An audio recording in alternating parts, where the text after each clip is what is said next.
Welcome to Coffee with the Sarlos. We are your hosts of the show, Karen and Kelly Sarlo. Whether you're struggling with grief or you just need answers, we connect you with spirit to find relief, clarity, and direction in life. We can help you move forward.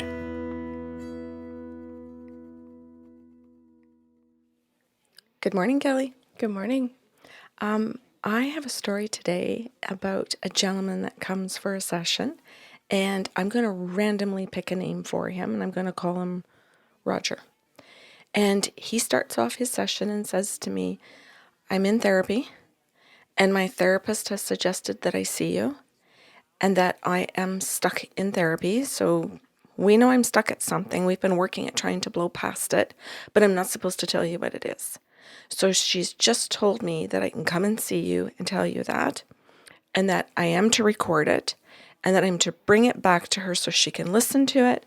And she's hoping that you're just going to give some pieces of information that are going to make sense to her so that she knows how to guide me through the next step of therapy. And I said, that's fine. He goes, so I'm recording this. Cool. And he says, so go wide open. She said, a wide open session. So I asked the guides, what are they looking for? So what's going on? And the guide said, well, we want to show you right back to birth. We want to bring you to him in his crib and what he's like. And you're just supposed to listen and observe. So you know what it's like when you get like the TV screen and you get to see and hear things like it's a movie. Plus you have a guide standing right behind you, or pardon me, right beside you, narrating, telling you what you're supposed to be learning out of this movie. And all I get to see here is a child whose temperament is just lovely. He's born where he's just easy and coos and just is so quiet and easygoing. And they said, tell him that. And I'm like, okay. So I said, well, they're showing me that your temperament right from birth is very easygoing, very gentle. And he goes, you mean my personality? And I said, no, they said temperament. And he goes, well, what's the difference? He goes, isn't your temperament your personality? And I said, well, time out. I said, can I have a moment? You're asking me to explain something, and I'm not a therapist. So I said, so the best I'm going to do is what I know about the difference between temperament and personality. But you can go back to your therapist, or you can go online to Google. You can do all kinds of things and look at it. Wikipedia, whatever you want. I said, but my understanding is that temperament is something that you are born with. And I said, that's why they're showing that it's right in the crib, like it's right from birth, and that you're easygoing from birth, like you adapt to new environments, new situations with great ease. And that's not as a result of the environment around you yet. That's how you came to the planet. And he says to me, wow, like I think I need a whole other session just for you to explain to me what happens on the other side that you come to Earth with a temperament. And he goes, so then personality gets developed after you come to Earth with all of the different things that happen to you? Is that what you mean? And I said, to the best of my knowledge, that's correct. So he goes, so my understanding is that my temperament then is I'm easygoing, and then what happens, Karen? So I went back and I continued to watch, and I told him, I said, I have to go back and I have to watch and get more information. I'll download a bunch, and then I'll come back and tell you again. So then the guides show how his mom comes along, and she really likes the fact that his temperament is like this, and she kisses him and hugs him, and she really enjoys it. But then I start to see that there are many other children older than him around that bring her attention to them. And she's annoyed. So she has this annoyance around being distracted from how nice this is with him. And she goes to meet the other children's needs because they're fighting or they're loud or whatever it is, how they're getting her attention. And then eventually I notice that over time, because his temperament is so gentle and he's not making noise like the other kids, she doesn't think it's important anymore to get over there to meet his needs. She sees the other children who are bothering her, which are triggering her anger, and how she responds when her anger is triggered, that she picks them over him. And then eventually, like, he really isn't getting his needs met. And so she notices that some of his older siblings, Kelly, his older siblings would be like 6 years old, 4 years old, go over and like put the soother in his mouth or put the blanket over him or pet him or kind of like push his bum and shake him. And I'm thinking, well, how do they know to do that? So, you know how they turn up the volume so you can hear things? And I hear his mom instructing the children to do things for him while she's off doing other things. And I notice that she's now off doing other things where she's trying to get in things for herself. So she's trying to have a tea, she's trying to have a rest, she's trying to have a nap on the couch. And she's like, okay, could you go over there? Can you do this? Can you do that?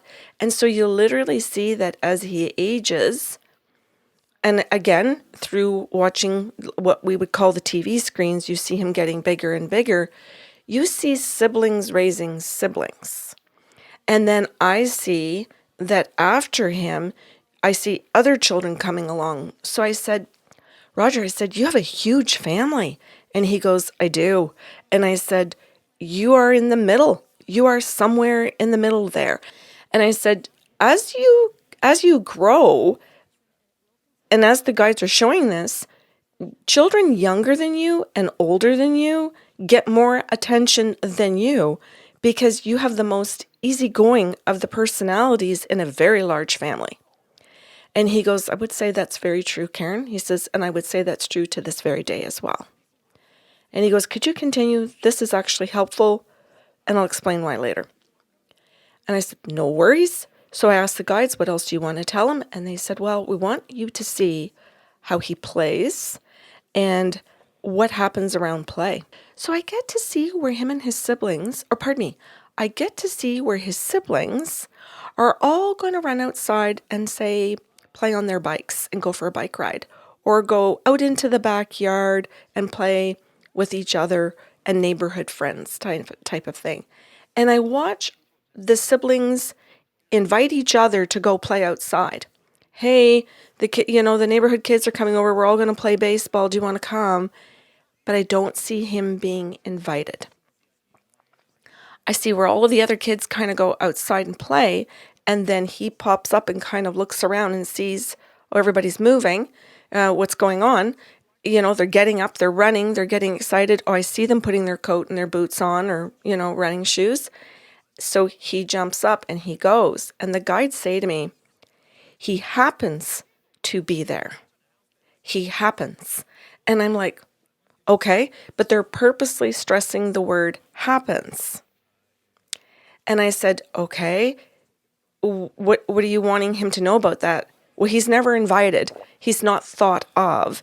He happens by observation to see what's going on and brings himself to include himself in all of these things. But he's the one that has to make the effort. And if he doesn't make the effort, Karen, then he's always feeling left out. And when he does engage with his siblings and the neighborhood kids and the friends and goes outside and participates, they often forget that he's there. So they'll split the teams and he'll be standing there like they didn't even see him, and they'll just start the game. And he'll have to actually ask somebody whose team he's on. And quite often, nobody seems to care. So he puts himself on one of the teams.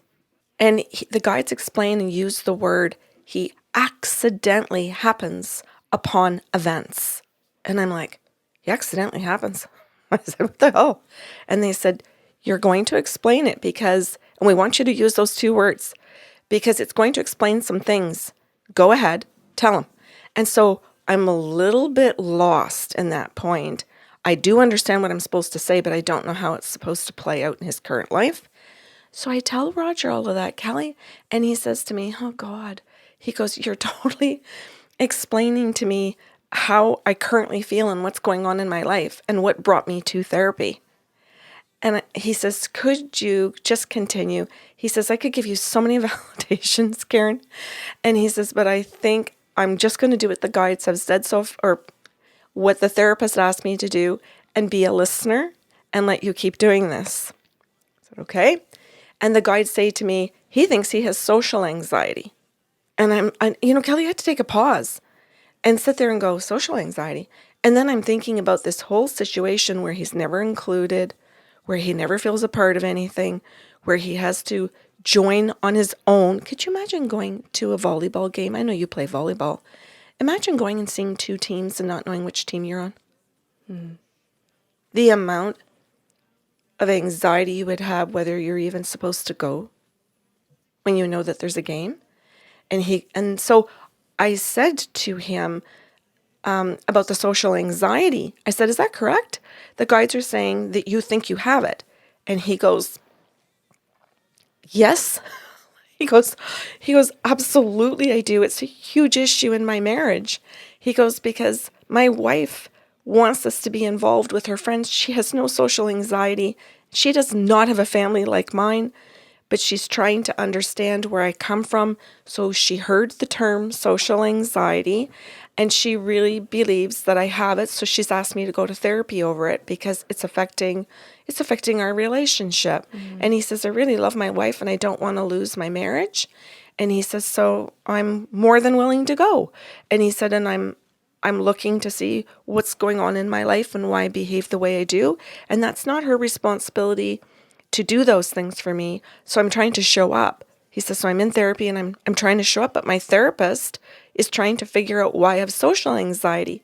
And I said, well, if you told her all of that about your childhood, why wouldn't she know? And he goes, because I can't remember my damn childhood. Mm-hmm. And he goes, so the cat's out of the bag, so to speak. This is why she sent me.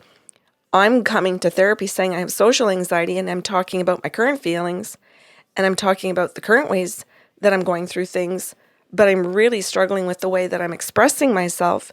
And I think that when the therapist asks me and is correct and is making proper assumptions about my childhood, I'm brickwalling her because I'm in disagreement, but she's pointed out to me that I'm only in disagreement over things I can't even remember. So she's super frustrated with me. And he says, so now, he says, you're telling me exactly what happened in my childhood. And he goes, I cannot believe that you've done it right from birth and explained it, that it goes that far back. He says, but I would really imagine that my therapist is going to be so happy to know this and so happy to know the connection to my mother so that she can help me understand the connection, that I don't put my wife into the same position as my mother, or that, I try and make my wife my siblings. Or I don't know what. He says, I feel like I'm just such a hot mess. And he goes, I'm really grateful that before I even go back to therapy, I can go back and start to try and think about some of these things. And he says, but you've been accurate about that I'm middle child and that I've got all these siblings. He says, you're even talking about what's currently happening about Christmas. And he says, can I have a moment to tell you? And I said, yes, go right ahead. And he goes, well, he says, typically, he says, I have to call someone in my family, some of my siblings, and ask what's going on for Christmas. I'm never told. I'm never invited. It always comes out that my wife has to say to me, what's going on with your family for Christmas? She always has to ask, and I always never know. So she's always annoyed that I never know. And she thinks it's because I don't stay engaged, or she thinks it's my fault. And he says, but you're actually really explaining to me that it isn't my fault, because I will say that I've spoken to 2 or 3 of my siblings and I still don't know. And she's super frustrated because even though I've spoken and had 3 or 4 conversations, I still don't know. And he says, and I don't understand why I still don't know, because I'm asking. And he says, and then I tell her and she doesn't believe me, which makes sense, doesn't it? Yeah, because if you're asking a direct question, you think there's going to be an answer. Yes. And so now he's learning that his siblings have been taught, and that like by each other and by mom in particular, and dad, it comes out too eventually in his session, that so much information about what's going on in the family is withheld from him. And he doesn't totally understand. He wants to know, like, are they picking on him on purpose? Do they hate him? Like, where did all of this come from? And when he hears how it starts when they're 4, and when they're, 5 and 6 and 7 years old, you want to call that subconscious. You don't want to think that 4 and 5-year-olds are sitting there going, we're going to pick on that baby. They're just being taught that way. I'll call it by osmosis and by training in that family with those parents. And so now he's starting to understand, oh my God, they all treat me this way. And sometimes, like, I'm pulling my hair out thinking, why do they hate me? What did I do to them? And he goes, but it isn't, what did I do to them? I did nothing. The answer is nothing. Yeah, I guess you don't also really know how the siblings are being invited to everything either, right?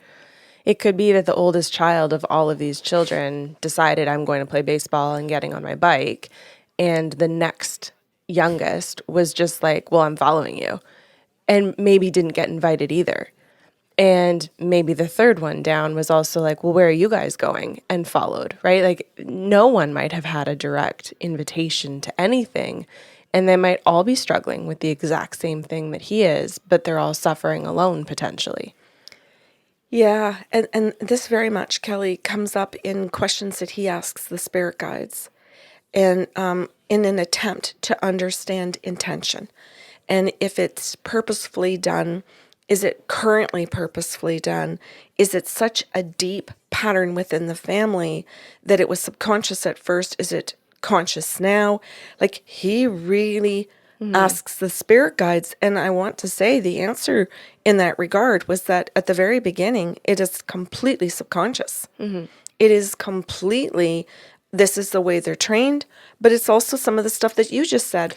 Because I would imagine some of the siblings, older and younger, just got used to fending for themselves and asking direct questions or even initiating plans because they didn't want to get left out, right? So you may have a second or third child saying, this is what we're all doing, let's go. Or this is what I've arranged, let's go. And just kind of hoping that it would trickle down to the rest of them because they probably all fear being left out, as we all do. That's a human fear, even if you do have JOMO, which is the joy of missing out.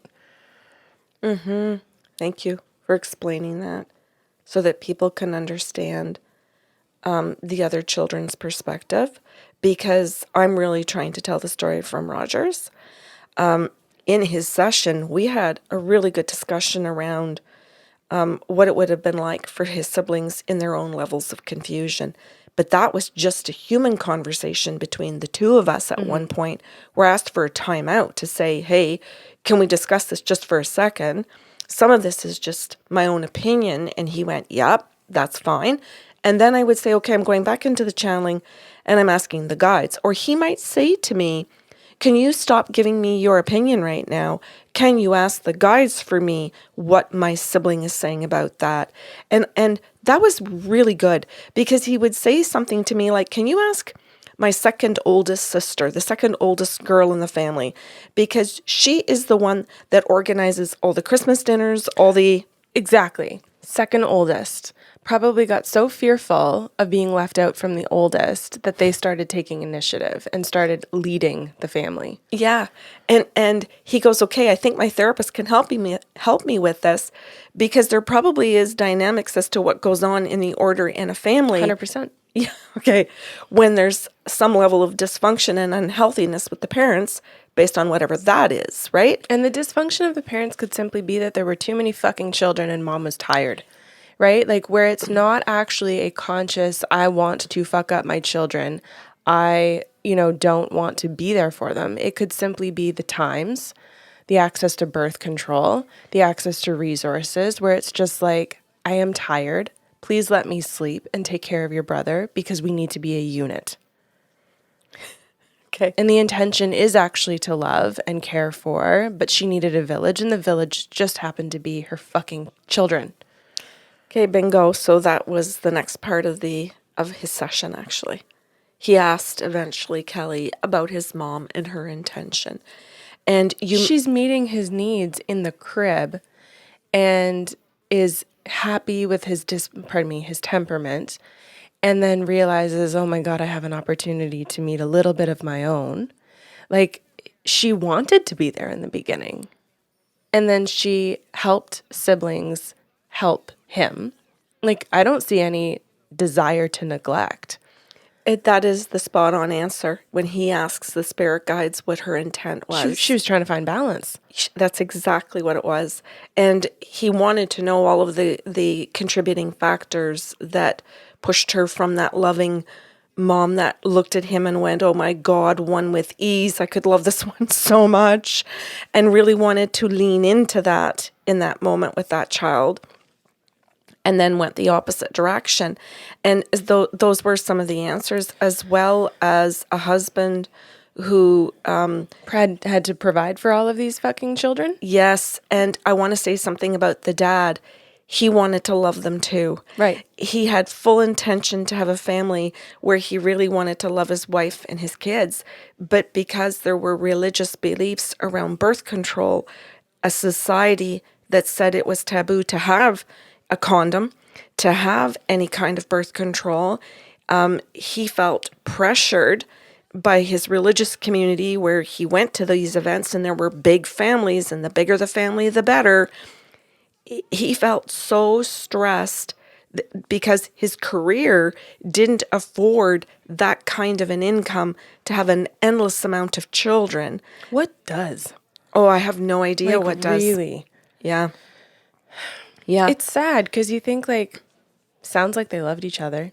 yes. Sounds like they loved their children. And even mom laying in bed, like, okay, I'm trying to get a nap in here. My kid is easy, and it's just going to take a couple pats, soother from another kid. She might be laying in bed very grateful for Rodger, sending him love and thanks that she can actually nap because he's so easy. And yet you have the little baby who's just like, but where's mom? Yes. And then it's explained to him too that over time, because his temperament is easy, and currently still is, except that now it's easy/stressed. Well, now you're talking about a temperament mixed with a personality, and Yes. the personality is the mask so that they can protect themselves in this world. Yes. So you can still have an easy temperament, but have a personality that develops that hides the pain that you're feeling from not getting your needs met. Yes, good. So a lot of these things are expressed and told to him through the spirit guides. And it's also then explained to him that his dad ends up having to take more than one job because he doesn't make enough income in one job to pay all of these bills. So he's neglectful, he's seen as not being there, and his wife is angry because he's at work so much. And even though he tries to explain it constantly that he's working so many jobs to put food on the table, she's still angry because she's alone with all of these children, with no birth control and no end in sight. So now she's blaming him because every time they have sex, she's getting pregnant.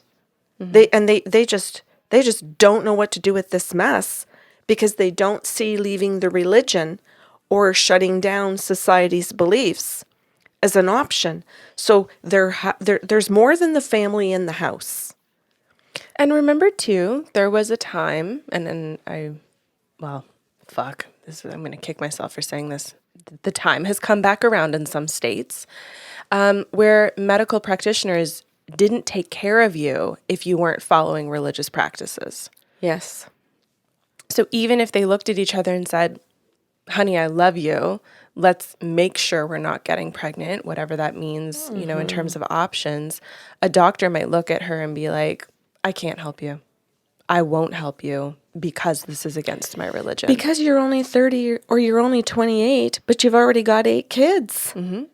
But because you're so young, we don't believe in tying your tubes or helping you anyway with any kind of birth control because you're under the age of what we deem, not what she's personally going through and how many kids are behind her. How about just her desires? Oh. Period. I agree with all of that. I know you do. I'm just outlining it for people who might be like, yeah, oh yeah, wait, the fundamental thing. She's allowed to want that. Right. Yeah. So it's really explained to him how it starts out with lots of love between his parents. It starts out with love to have the family. and to have these children. And then it goes so sideways because of the religion and because of the expectations of society. And as you say, like different pieces of society. You've pointed out one, medical community. And there's so much anger. There's so much going on in the home now on a day-to-day basis that as they grow, because now he's a full-grown adult, as you can hear, he's married, he's got his own kids, that he's really struggling, and they are all really struggling, because what's happened now is these behaviors and the consequences of them, the expectations and the consequences of them, really have everybody angry and really entrenched in the way that they're behaving without calling any of that to question, to say, this didn't go down right in this family. And the way that we treat one particular person in the family isn't right. And we should sit down and take a look at that. His siblings aren't doing that. And when he calls and he questions them, because remember, he's in therapy, right? And he's got a wife that's saying, this isn't normal. This isn't healthy. My family doesn't do this. My friends don't do that. Sweetheart, come into healthiness. And she's trying to invite him into this. And he's thinking, okay. And he wants to participate, but he thinks it's social anxiety. Well, it is. I mean, we can't discredit that it is social anxiety. You're just talking about a specific way it was developed. Right. I'd have social anxiety too if I was never technically invited to anything. Right. Always questioning and looking outside of myself to see, am I actually welcome here? Do people actually want me here? Do people even notice if I'm here? Do people notice if I'm gone? Yeah. So we got into that kind of conversation about a particular Christmas where, well, two of them actually. One of them where he actually he invites himself because he hears through other siblings. So he calls that sister and says, hey, I hear you're having Christmas. And she goes, mm-hmm. And he goes, oh, well, you didn't call, like you didn't tell me. Well, whatever. But she doesn't address it. She just changes the subject. So he goes back to discuss that with his wife. So I just want to say in that particular situation, like that is not social anxiety. That's not the experience of social anxiety. In that situation, you are experiencing anxiety as a product of verbal abuse. Okay. Yeah. And there's two different things, because you can have generalized anxiety. You can have social anxiety as well. But in an isolated event like that, she is exhibiting verbal abuse in the form of withholding. Yes. Which creates natural response of anxiety in the other individual. Yes. So you've described how that conversation got broken down to Rodger in the session, and then he got referred to the book, The Verbally Abusive Relationship by Patricia Evans, because he didn't know the forms of verbal abuse. Yeah. And I said, you need that book, Rodger, because your siblings and your mother have all come to use the forms of verbal abuse, particularly with you, but they're doing it to each other too, to their own partners, to their own kids. This has become verbal abuse, and you need to know it so that you understand the withholding, the avoiding, the dismissing, the diverting, and he goes, And social anxiety ends up being a product of fearing more verbal abuse, right? So if that's what's happening with one of or many of the siblings, then in any social situation or anticipation of social situation, Rodger is looking at people like, okay, is it going to be withheld from me? Am I going to be included? Do they really want me here? All those questions that I had already kind of gone over. And so there is anxiety about socializing because he anticipates he will be verbally abused again. Yes. So thank you. And so this is discussed in the session. We have to take a time out to actually be Karen so I can say, hey, here's this book. Here are these forms of verbal abuse. And Rodger says to me in the session, are you willing to explain to me those top 4 that you just said? Can you tell those to me? Because I believe that I'm experiencing that, and I've been experiencing that with all of my siblings and my mother and father currently in my life and through my entire life. So I did. And then he said, now can you go back into the channeling and can you tell me more? And the guide said, yes. And then they went right in and they showed a couple of different Christmas events where he speaks and confronts his sister about that. But the most recent Christmas event is where he didn't ask any of his brothers and sisters. And He decided just that if it wasn't coming up, not to, because his wife asked him to do something with her family. And he decided, I'm going to go off and I'm going to do something with them. I'm not going to ask, I'm not going to do anything. And he got to see it completely played out that if he doesn't do all of the work to initiate the calls to his siblings, to ask the questions, Multiple to times. dig, Yeah. yes, to do the digging, that he's not invited. It's like it is a closed group and he's got to push his way in. And he said, Karen, I really appreciate what you're doing because you're validating my feelings, my thoughts, the patterns that I'm in. And my wife is questioning all of that, saying, why the hell should you have to call and push and beg? Screw them. Let's create our own Christmases. Let's do with our own family. Let's invite our own friends. Let's invite the neighbors. Let's go to my own family stuff. But we have to figure out what family is. So he has found a beautiful partner that's helping him understand this. However, that relationship kind of is getting pooped on a little bit. Well, more than a little bit, because there's still the contamination of his own family where he's trying to get back into it and he's trying to figure out what's going on that creates confusion and challenging conversations where his wife is not willing to argue. She's not willing to fight.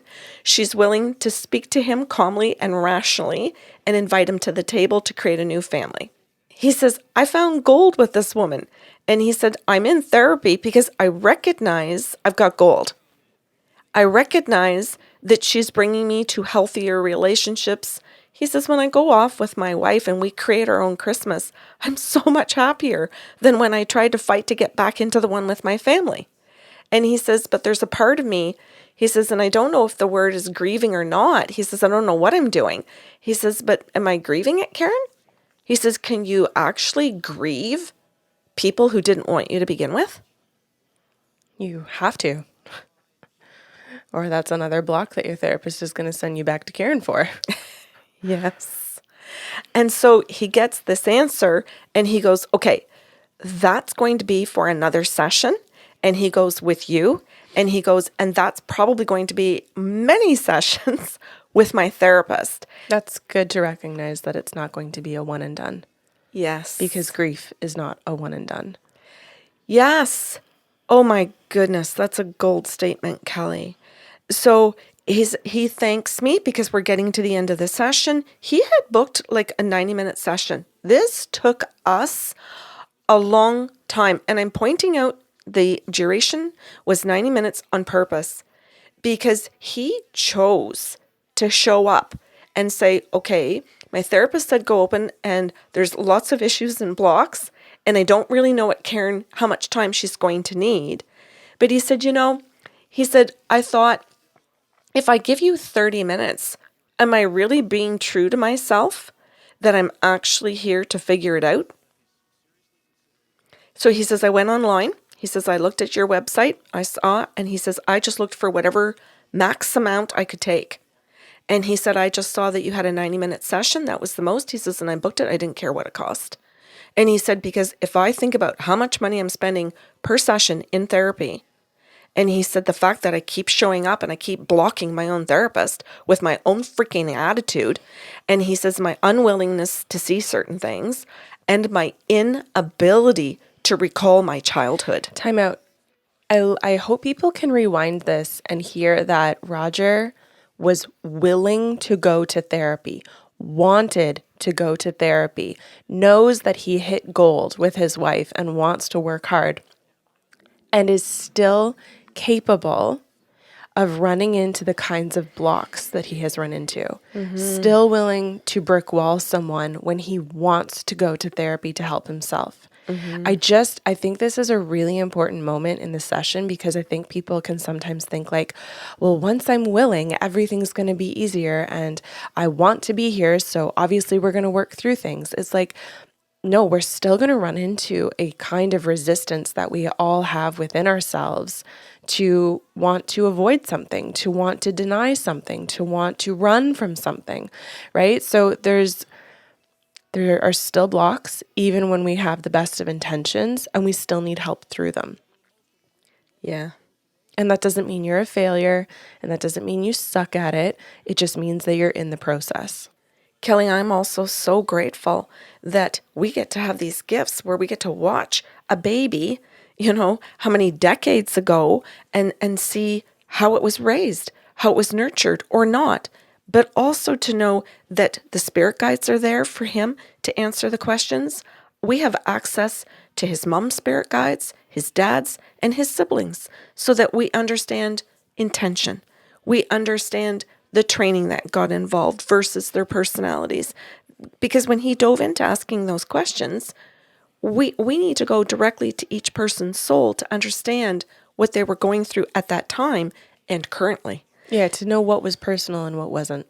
Yes. So I'm so grateful for the entire team that shows up when a person makes a phone call and says, oh, and, looks at the 30 or the 60 or the 90 minute, like Rodger was doing, and says, oh, I'm going to book an appointment and I'm going to try open. I'm going to see what happens. And the spirit guides on the other side go, as soon as they go click, to hit the button to book the appointment. And all this whole group of beings on the other side get together and come through and go, okay. We have an appointment. We have an appointment. This whole family of souls has an appointment. That to me is extraordinary. Mm-hmm. And I'm so grateful that we have the ability to help people in a way that can really help the therapist do and I'm not saying they can't do their jobs without us. That's not my implication here.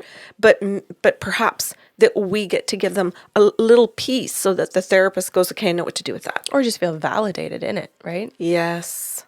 Awesome. Well, this was a great session. I'm really happy for Rodger, especially happy for his wife and his children. To have someone doing their work, to have a healthier family. Yeah, me too. Thanks for listening to Coffee with the Sarlos. If you enjoyed the show today, help spread the love with a like, share, or review of the podcast. See you next Saturday with a brand new episode.